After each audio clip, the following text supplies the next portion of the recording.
Bienvenue sur Je m'en Christe pas, le podcast où nous explorons la foi chrétienne à travers des discussions profondes et des lectures inspirantes. Dans cet épisode, nous entamons la lecture du premier chapitre du livre Créé pour être une aidante de Debbie Pearl. Ce livre offre une perspective biblique sur le rôle divin de la femme dans le mariage, en nous guidant pour comprendre comment devenir une aide précieuse pour notre mari, selon le cœur de Dieu. Préparez-vous à plonger dans un message puissant et édifiant, tout en explorant ce que cela signifie pour vous, en tant que femme chrétienne, dans votre mariage. Chapitre 1. Le don de Dieu. Une femme sage ne prend rien pour acquis. Elle est reconnaissante d'être aimée et cherche à se rendre toujours plus agréable. Lettre de Lise. Il m'aime, cher Mike et Debbie. Je tiens à vous remercier tous les deux d'avoir expliqué à mon mari ce que je faisais. J'étais vraiment du genre Jézabel, mais j'ai changé. En lisant votre article, j'ai ressenti une profonde brisure intérieure. J'ai demandé à Dieu de m'aider à comprendre ce qu'il pense du mariage et comment il veut que je réponde à mon mari. Au début, je n'ai apporté que de petits changements dans ce que je faisais pour lui, mais mon attitude, elle, était déjà différente. La vérité m'a libérée. Je veux que vous sachiez à quel point ces changements nous ont surpris, mon mari et moi. Les transformations chez lui m'ont laissé sans voix. Il est plus attentionné, il cherche à me faire plaisir, il passe davantage de temps avec les filles et moi. Et notre intimité est merveilleuse. Pendant des années, je me suis interrogée sur les raisons pour lesquelles il ne voulait pas prendre sa place de leader dans notre foyer. Je ne réalisais pas que je contrôlais bien des situations. Parce que je craignais que mon mari ne les gère pas correctement, nous étions tous les deux devenus amers. Et faire l'amour n'était plus un acte d'amour. C'était du sexe mécanique, uniquement par nécessité, quand cela devenait inévitable. Quand nous nous sommes mariés, j'avais l'habitude de réciter à voix basse le chant des pétales de fleurs quand nous nous disputions. Point, il ne m'aime pas. Et lorsque nous partagions des moments agréables, je murmurais. Il m'aime.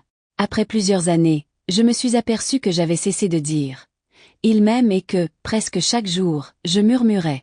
Il ne m'aime pas. Signé Lise. La culpabilité m'envahit quand je repense à toutes ces années perdues et à mon aveuglement face à mes propres fautes. Il m'a été difficile de les avouer. Mais je suis tellement reconnaissante de savoir, aujourd'hui, quelle est ma place en tant qu'aide et amie de mon mari. Hier, mon mari est entré discrètement dans ma chambre et m'a enlacée par derrière. J'ai senti son souffle murmurer à mon oreille, et j'ai compris qu'il répétait sans cesse. Il m'aime, il m'aime, il m'aime. Des larmes ont coulé sur mon visage, exprimant ma gratitude. Blottie en sécurité dans ses bras, j'ai repris le chant. Il m'aime, il m'aime, il m'aime. Personne ne peut mesurer la valeur de ces mots tant qu'ils ne sont pas presque perdus. Je rends grâce à Dieu de m'avoir ouvert les yeux à la vérité, avant que je ne perde totalement mon seul véritable amour. J'apprends à être l'aide que Dieu m'a créée pour être. Donc, il n'est pas monsieur idéal. Comme vous l'avez sans doute déjà découvert, on n'épouse pas un homme idéal pour vivre un conte de fées sans fin. Tous les hommes, sans exception, sont de véritables pécheurs. Et, puisque vous êtes également une créature égoïste et imparfaite, réussir votre mariage demandera de réels efforts. Un bon mariage, comme toute chose précieuse, exige de faire les bons choix chaque jour. Chaque heure. Chaque instant. Je suis le cadeau de Dieu à mon mari. Le don de Dieu à l'homme. Dieu a offert à Adam le cadeau le plus précieux qu'un homme puisse recevoir. Une femme. Je le sais parce que mon mari me le dit souvent. Selon lui, je suis indispensable. Il dit que je suis sa meilleure amie, son aide préférée. L'Éternel Dieu dit, « Il n'est pas bon que l'homme soit seul, je lui ferai une aide qui lui corresponde. » Puis Dieu l'amena vers l'homme. Plus loin, la Bible nous dit, « Celui qui trouve une femme trouve le bonheur et obtient la faveur de l'Éternel. » Vous voyez? Dieu affirme qu'il n'est pas bon pour un homme d'être seul, et la réponse à ce besoin est une femme, qualifiée de bonne chose. De plus, un homme obtient la faveur de Dieu lorsqu'il prend une femme. Si vous êtes une épouse, vous avez été créée pour répondre à un besoin. En tant que telle, vous êtes une bonne chose, une aide parfaitement adaptée aux besoins d'un homme. C'est ainsi que Dieu vous a façonné, et c'est là votre raison d'être. Vous êtes, par nature, équipé pour être l'aide de votre mari. Vous n'êtes inférieur à personne tant que vous vivez selon la nature pour laquelle vous avez été créé. Aucun homme ne peut remplir votre rôle. Et aucun homme n'est complet sans sa femme. Vous avez été créé pour le compléter, non pour poursuivre un épanouissement personnel indépendant de lui. Une femme qui tente d'agir comme un homme est aussi déplacée qu'un homme qui chercherait à se comporter comme une femme. Une société unisexe est insensée et dangereusement désordonnée. Lorsque vous êtes une aide pour votre mari, vous servez aussi Christ. Le cadeau reçu Adam a dû être émerveillé lorsqu'il s'est réveillé du profond sommeil dans lequel Dieu l'avait plongé, avec une côte en moins, et qu'il a posé les yeux pour la première fois sur le cadeau que Dieu lui avait offert. Mon mari, qui étudie avec passion la parole, m'assure qu'Ève était bel et bien un cadeau d'anniversaire, comme en témoigne le fait qu'ils portaient tous les deux leur costume d'anniversaire. Si Dieu avait créé une femme spéciale, parfaitement adaptée pour être l'assistante de votre mari, seriez-vous cette femme? Imaginez ceci. Un matin, votre mari, d'humeur terne, se réveille, ouvre un œil paresseux, et là, posée sur le lit, se trouve une grande boîte magnifiquement emballée. Monsieur Terne est choqué, intrigué, et plutôt curieux. Il tend le bras et tire doucement sur le ruban rouge éclatant. Voilà votre moment. Vous poussez le couvercle, sortez avec un sourire radieux et un corps accueillant. Son cadeau d'épouse, tout droit sorti des mains de Dieu. Oh, comme Monsieur Terne ne resterait pas terne longtemps. Vous avez été créé pour répondre à un besoin. Son besoin. C'est exactement ce qui est arrivé à Adam, à l'exception de la boîte, bien sûr. Je suis certaine qu'Adam était tout sauf terne lorsqu'il s'est réveillé de son profond sommeil pour découvrir la belle Ève, nue, assise là, le regardant.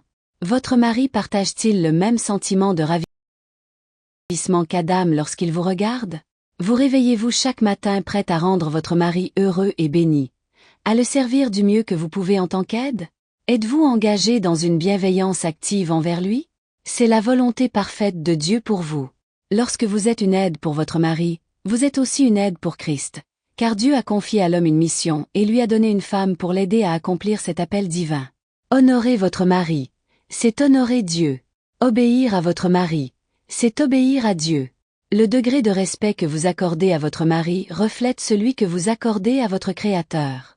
En servant votre mari, vous servez Dieu. Mais de la même manière, lorsque vous déshonorez votre mari, vous déshonorez Dieu. Il est maintenant temps de sortir l'une de ces exceptions tordues, qui visent à faire paraître la volonté de Dieu impossible. Comment puis-je être l'aide de mon mari s'il fraude sur ses impôts? Comment puis-je honorer mon mari s'il veut que je regarde de la pornographie avec lui? Nous aborderons les exceptions en temps voulu, mais ne perdez pas de vue l'essentiel en vous précipitant sur des cas extrêmes et pervertis. Les femmes qui refusent de suivre la volonté de Dieu concernant leur mari me rappellent les athées, toujours prêts à présenter quelques raisons de ne pas croire, sans jamais considérer les nombreuses raisons de croire. Il est dans votre nature d'être l'aide de votre mari. Ne combattez pas cela. Dieu n'a pas changé d'avis car l'homme n'a pas été tiré de la femme, mais la femme de l'homme. Et l'homme n'a pas été créé à cause de la femme, mais la femme à cause de l'homme. 4000 ans après la création, Paul, Timothée et Pierre nous ont écrit pour nous rappeler que le plan originel de Dieu restait le même qu'au commencement, lorsqu'Adam et Ève apprenaient à être mari et femme. Maintenant, 2000 ans après les enseignements de Paul, aussi incroyable que cela puisse paraître, Dieu n'a toujours pas changé d'avis. Peu importe qui vous êtes ou quels sont vos talents, la volonté de Dieu est que vous soyez une aide adaptée à votre mari.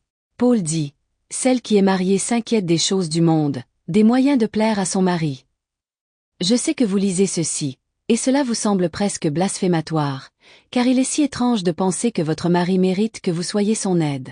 Mais qui a parlé de mérite? Vous ne pouvez réaliser pleinement votre féminité qu'en fonctionnant selon votre nature créée. Convoiter son rôle de leader, c'est désirer quelque chose qui ne rendra ni Dieu, ni vous, ni lui heureux. Il ne s'agit pas de savoir si vous pourriez faire un meilleur travail que lui, mais de faire ce pourquoi vous avez été conçu.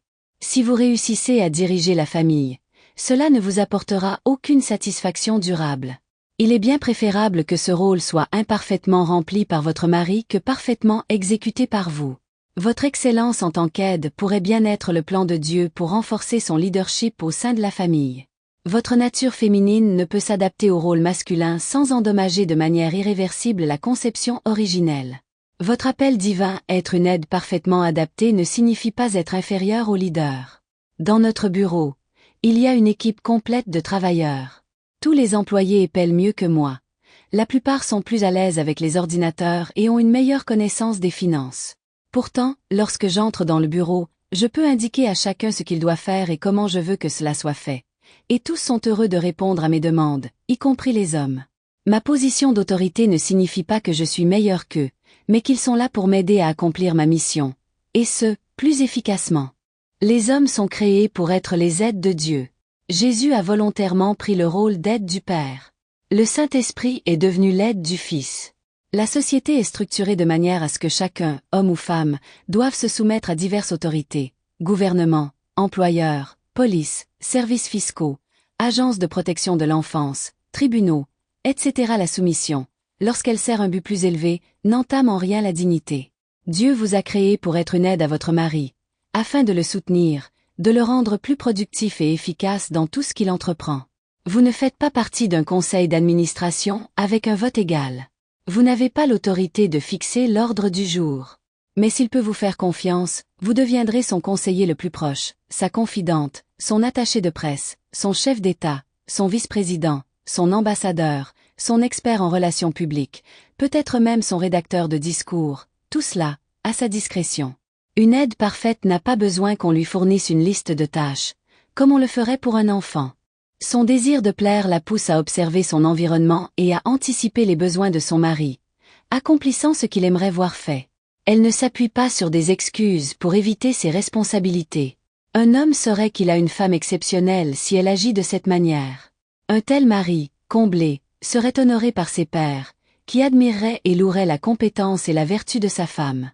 Une femme vertueuse est la couronne de son mari. Il nous incombe d'apprendre à soutenir nos maris dans tous les domaines possibles. Le simple fait que vous lisiez ce livre montre que vous désirez honorer Dieu en devenant une véritable aide pour votre époux. Le mot aidante apparaît seulement 2 fois dans la Bible King James. Cependant, il s'agit de la traduction d'un mot hébreu, Ezer, qui est mentionné 21 fois dans la Bible hébraïque. Outre les 2 occurrences traduites par helpmeet, ce mot est traduit par help à 19 reprises. L'étude de l'hébreu révèle que ce terme signifie secourir ou assister. Mon correcteur automatique a tenté de me faire l'écrire avec un trait d'union, une pratique courante.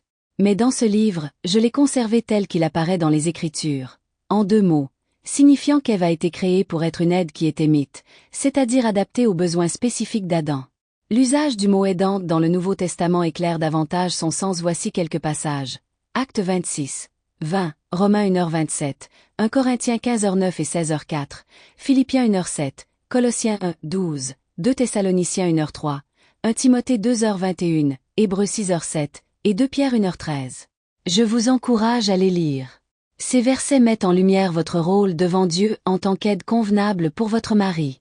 En les méditant, des mots tels que convenable, apte, parfait, bon et bien équipé me sont venus à l'esprit. C'est ce type d'aide que je souhaite devenir pour mon mari. Il est temps de réfléchir. Les pages d'études sont mises à votre disposition pour vous accompagner dans vos moments de méditation avec Dieu. La volonté parfaite de Dieu pour ma vie est que je sois une aide pour mon mari. J'ai le pouvoir de choisir la qualité de mon mariage. Car l'homme n'a pas été tiré de la femme, mais la femme de l'homme. Et l'homme n'a pas été créé à cause de la femme, mais la femme à cause de l'homme. Adoptez une nouvelle habitude. Réfléchissez à des façons concrètes d'aider votre mari. Commencez dès aujourd'hui. Prenez Dieu au sérieux. Cherchez dans les Écritures des mots ou des caractéristiques qui décrivent une femme selon le cœur de Dieu. Notez ces versets dans votre journal et priez pour que Dieu façonne votre caractère selon ses qualités. Vertu, gentillesse, sagesse, prudence et bonté. Une bonne aide à une passion pour le service. Le mot aidante évoque l'image d'une femme dévouée au service des autres. Une bonne aide est animée d'une véritable passion pour se rendre utile. Sa première mission est de soutenir son mari, puis de servir ses enfants. Lorsque ses devoirs familiaux le permettent, cette passion pour le service peut s'étendre à autrui. Merci d'avoir écouté cet épisode de Je m'en criste pas. Nous espérons que ce premier chapitre du livre Créé pour être son aidante vous a permis de mieux comprendre le rôle que Dieu a prévu pour chaque femme dans le mariage et comment nous pouvons l'incarner avec foi et sagesse. Si cet épisode vous a édifié, n'oubliez pas de vous abonner et de partager le podcast autour de vous. Rejoignez-nous dans nos prochains épisodes où nous continuerons à explorer des sujets profonds et inspirants. En attendant, restez ancrés dans la parole de Dieu. Et à bientôt sur Je m'en criste pas.